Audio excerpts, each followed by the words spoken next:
I'd like to state for the record that I didn't intend to turn my high school into a literal airport terminal from hell. I didn't plan on creating a black market for shopping carts behind the bleachers, and I certainly didn't wake up one Tuesday thinking, today is the day I make a grown man cry in front of the school board. All I wanted was to carry my AP history textbook without getting scoliosis. But when Principal Skinner decided that backpacks were a safety hazard, he didn't realize he was declaring war on 1,500 teenagers with too much time and access to their parents' garages. This is the story of how we weaponized malicious compliance to destroy a tyrant. Buckle up.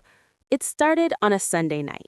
You know that feeling when you're finally relaxed, your homework is half done, and you're just starting to accept that Monday is coming? That's when the notification pinged, a mass email sent at 8:02 p.m. Principal Skinner, a man whose only hobby was measuring the length of girls' skirts with a literal ruler, had sent out a hallway safety update. I opened it, expecting some nonsense about vaping or TikTok dances in the cafeteria. Instead, I saw the words that would change our lives. Due to increased congestion and the rising risk of collisions, Northwood High is officially implementing a no backpack policy, effective immediately. Students must carry all materials in their arms or utilize lockers between periods. I stared at the screen. Northwood High was built in 1974. It was designed for 800 students. We currently have 1,600. The hallways aren't crowded because of bags. They're crowded because we're packed in there like sardines in a tin can. And the lockers? They're the size of a cereal box. You can't fit a winter coat in there, let alone the 5 massive binders required for junior year. Monday morning was a scene from a disaster movie. 1,600 sleep-deprived teenagers stumbled off the buses, arms loaded with laptops, gym shoes, water bottles, and textbooks that weighed more than a small dog. It was a mess. Every 30 seconds, you'd hear the deafening slap of a hardcover biology book hitting the floor, followed by 10 people tripping over the person trying to pick it up. Skinner was standing at the front entrance wearing a neon yellow safety vest and a smug grin. He was literally ripping bags off people's shoulders.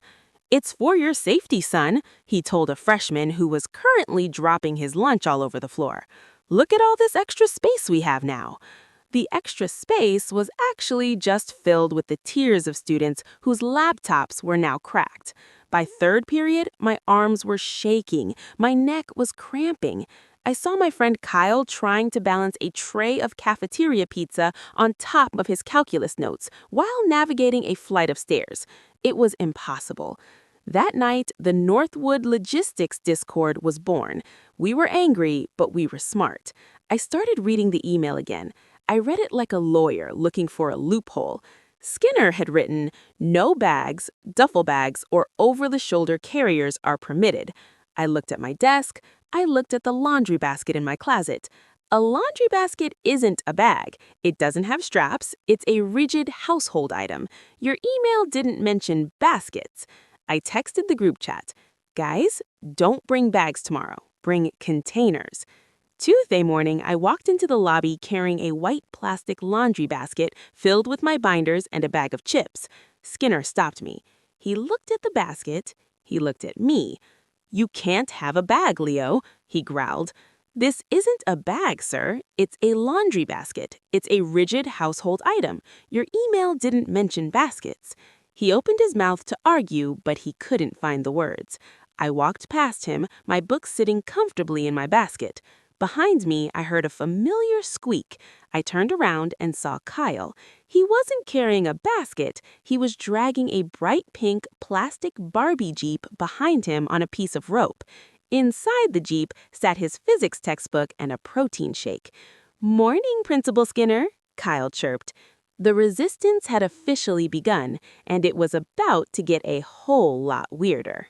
By Wednesday, the school didn't look like a place of learning anymore. It looked like the baggage claim area of a very chaotic international airport. The laundry basket incident from Tuesday had spread through the school like a wildfire. Every single student was on the Northwood Logistics Discord server by second period. We had a clear mission: follow every single rule to the letter, but make it as inconvenient as humanly possible for the administration. When I pulled into the parking lot that morning, I saw Sarah. Now, Sarah is the kind of girl who has a 4.5 GPA and has never even had a late library book. But there she was, standing by the curb, unloading a full-sized metal shopping cart from the back of her dad's SUV. "Is that legal?" I asked, leaning out my car window. Sarah pushed her glasses up her nose and smirked. "I checked the city ordinances, Leo. As long as I don't take it off school property, it's not theft. And according to Skinner's email, it's a wheeled conveyance for personal items. It's technically more efficient than a backpack." She wasn't the only one. Kyle was there, with his pink Barbie Jeep, which he had now upgraded with a small Bluetooth speaker that played the Mission Impossible theme on loop. But the real legend was a kid named Dave. Dave had hollowed out an old, broken microwave. He had installed a leather handle on the top and was using it as a briefcase. Every time he opened the microwave door to get a pencil, the little light inside turned on. As we walked toward the front doors, the sound was deafening. The clack, clack, clack of plastic wheels, the rattle of Sarah's shopping cart, and the mechanical whirring of various toy cars. Skinner was waiting for us. He looked like he hadn't slept in 48 hours. His tie was crooked, and he was clutching a megaphone like it was a weapon. "Halt!" he screamed through the megaphone, the feedback screeching through the hallway. "This is an embarrassment. You are turning this institution into a circus. Shopping carts? Microwaves? These are obstructions. I am declaring a ban on all wheeled items immediately." He thought he had us. He thought that by banning wheels, we would go back to carrying our books in our arms like good little soldiers. He didn't realize that he had just opened the door for Phase 3, the heavy lifting era. "Fine," Sarah said, her voice calm and terrifying. "No wheels. Noted." She tipped her shopping cart over, dumped her books onto the floor, and left the metal cart sitting right in front of the principal's office. Within 5 minutes, 30 other students had done the same. The hallway in front of the main office was now a graveyard of plastic baskets, wagons, and toy cars. But we didn't stop. That night, the Discord was buzzing. If we couldn't use wheels, we had to use alternative transport. On Thursday morning, a senior named Big Mike showed up. Big Mike is 6'4" and plays left tackle for the football team. He didn't have a bag, he didn't have a cart. Big Mike walked through the front doors carrying a full-sized, city-issued green trash can. Not a small kitchen bin, the massive ones you put out on the curb for the garbage truck. He had scrubbed it with bleach until it smelled like a swimming pool, and he had installed wooden shelves inside using industrial-strength Gorilla Glue. He didn't need wheels, he just dragged that heavy plastic bin across the linoleum floor. The sound was like a tectonic plate shifting. Screech! Skinner ran out of his office, his face turning a dangerous shade of purple. "Michael, you cannot bring a refuse container into this building." "It's not a refuse container, sir," Mike said, not stopping for a second. "It's a vertical storage locker. It's for my safety. I have a bad back, and the doctor said I shouldn't carry heavy loads. Dragging is much more ergonomic." He handed Skinner a printed-out medical recommendation that Sarah had drafted using ChatGPT and some very creative legal language. By lunch, the hallways were a literal war zone of noise. We had kids using empty pet carriers, complete with stuffed animals for emotional support. We had a guy using a hollowed-out guitar case, and one group of freshmen was actually carrying their books in a 2-person kayak. The backpack ban was supposed to make the hallways safer.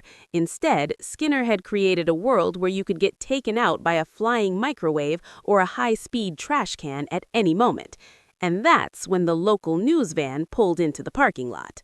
The Great Backpack Ban. Chapter 3. The Media Circus and the Nurses' Rebellion.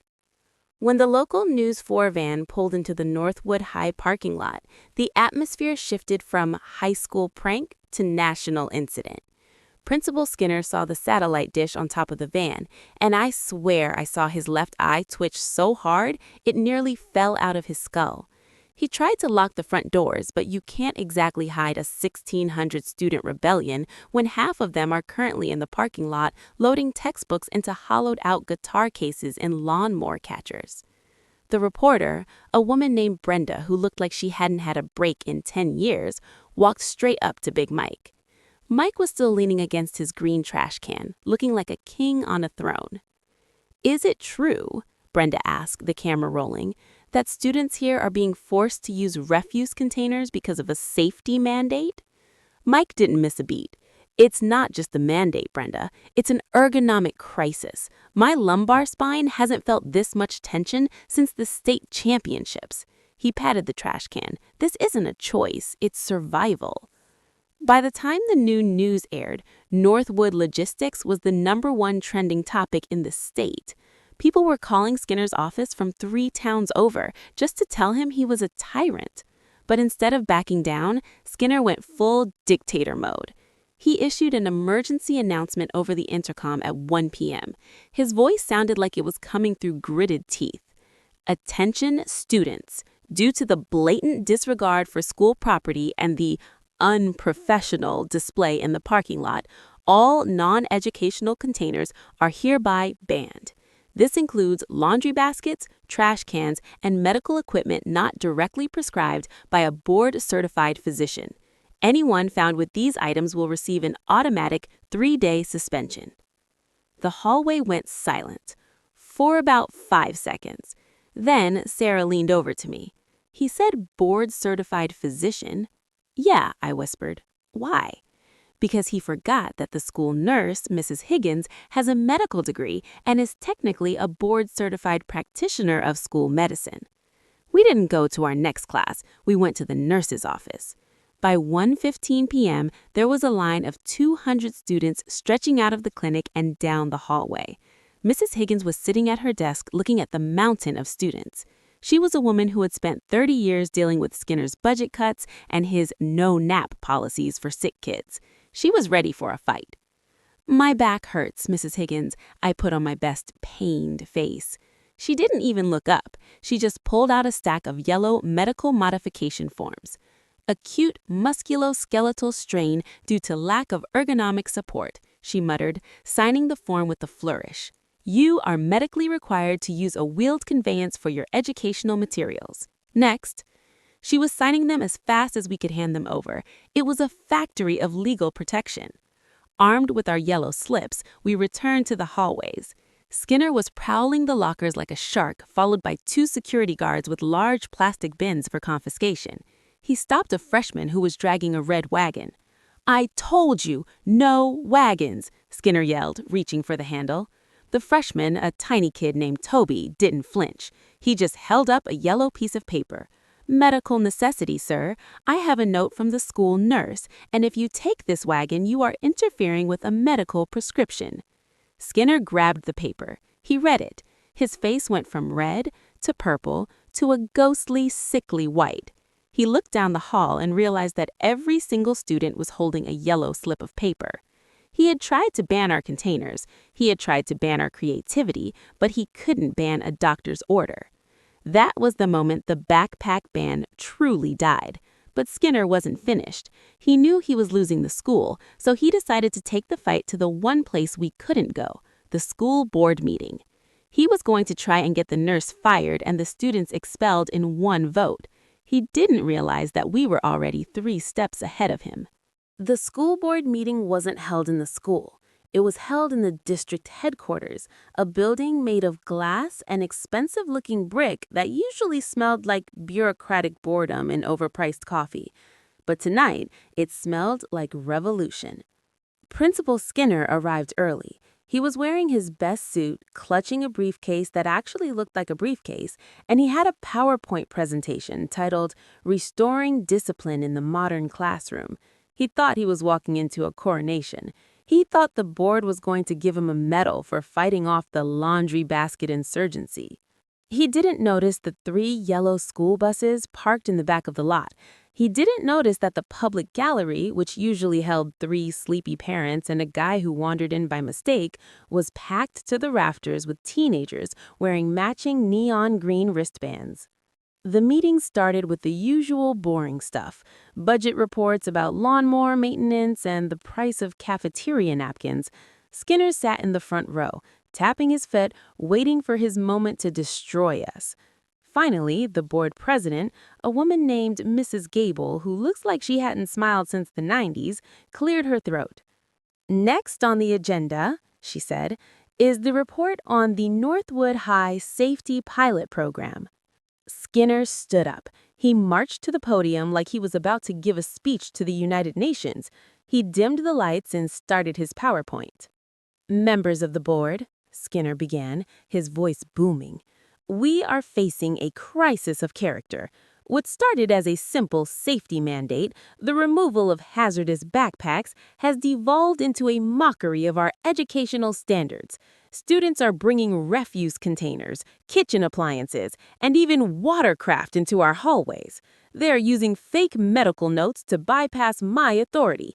It is a rebellion led by internet-obsessed agitators, and I am requesting the immediate authority to expel the ringleaders and terminate the contract of Nurse Higgins. He clicked to a slide that showed a blurry photo of Big Mike dragging his green trash can. "Look at this," Skinner shouted. "Is this a school or a junkyard?" The board members leaned in. They looked concerned. Skinner was winning. He clicked to the next slide, which showed Dave's microwave briefcase. "This student is carrying a high-voltage appliance as a joke. It's a fire hazard. It's a liability." Then Mrs. Gable raised her hand. "Mr. Skinner, we have received a different perspective on this matter. Leo, would you like to come forward?"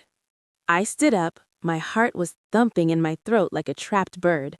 I walked to the podium carrying a single slim manila folder. I didn't have a trash can. I didn't have a kayak. I just had the truth. "Members of the board," I said, my voice shaking just a little, "Principal Skinner is right about one thing. It is a liability. But the liability isn't the microwave. It's the injuries." I opened my folder. Sarah had spent the entire weekend gathering data. We hadn't just made memes, we had made a spreadsheet. In the 5 days since the backpack ban was implemented, the school nurse has recorded a 400% increase in reported shoulder and lower back strain among students. We have 12 documented cases of students dropping laptops because they were forced to carry them in their arms. Total estimated property damage, $6,000. Skinner tried to interrupt. "Those are fabricated numbers." I didn't stop. Furthermore, we consulted with a local ergonomics expert. According to state labor laws, requiring a person to carry more than 20% of their body weight in their arms for extended periods is considered a workplace safety violation. We are students, not pack mules. I looked at the board president. We didn't bring the trash cans to be funny. We brought them because we weren't allowed to be safe. We used the only containers we had left to protect our bodies and our property. Then the nuclear option stepped up. Nurse Higgins walked to the podium. She didn't look like a nice lady anymore. She looked like a general. "I have 30 years of medical experience, and in 1 week, this man's policy has done more damage to the physical well-being of my students than 10 years of football seasons. If you fire me for protecting these children, my next phone call is to the State Medical Board and the Department of Labor." The room went dead silent. Skinner was gasping for air, looking like a fish out of water. He tried to speak, but no words came out. Mrs. Gable looked at the other board members. They whispered for a moment, then she looked at Skinner. "Mr. Skinner, effective immediately, the backpack ban is rescinded. Furthermore, the district will be issuing a formal apology to the student body, and we will be launching an independent review of your administrative decisions." The gallery exploded. 1,500 kids started cheering so loud the windows literally rattled. We had done it. We hadn't just won a fight about bags. We had proven that when you stick together, you can't be pushed around. Skinner didn't wait for the meeting to end. He packed up his PowerPoint, tucked his tail between his legs, and walked out the back door. He was resigning for personal reasons by the end of the week. On Monday morning, we all walked through the front doors of Northwood High. Every single one of us was wearing a backpack, but Big Mike, he still uses the trash can sometimes, just for the memories. And as for me, I'm just happy I can carry my lunch and my laptop at the same time without needing a lawyer. Who wants to play with me? Comment your name, like, and subscribe. I'm reading every single comment on this one. If we hit 35K subs, I'm VoidVex, and I'll see you in the next one. Peace out.